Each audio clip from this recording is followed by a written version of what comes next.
காரைக்கால் அம்மையார் முதல்ல அவதான் கடவுளை பாட ஆரம்பிச்சவ.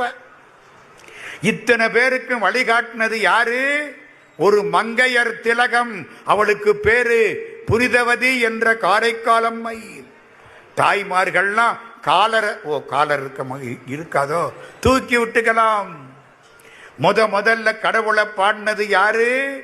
காரைக்கால் அம்மையார். திருஞான சம்பந்தருக்கெல்லாம் முன்னால முதல்ல கடவுள் மீது வெண்பா பாடினது யாரு? காரைக்கால் அம்மையார். முதல்ல கட்டளை கலித்துறை பாடினது யாரு? காரைக்கால் அம்மையார். முதல்ல கடவுள் மீது அந்தாதி பாடினது யாரு?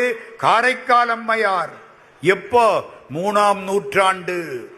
கிட்டத்தட்ட மாணிக்க வாசகருக்கு முன்னால. கண்ணந்தாதி கைலாசத்தில பாடின திருந்தாதி, கைலாசத்தில பாடின திரு கைலாய ஞான உலா எல்லாத்தையும் சேரு.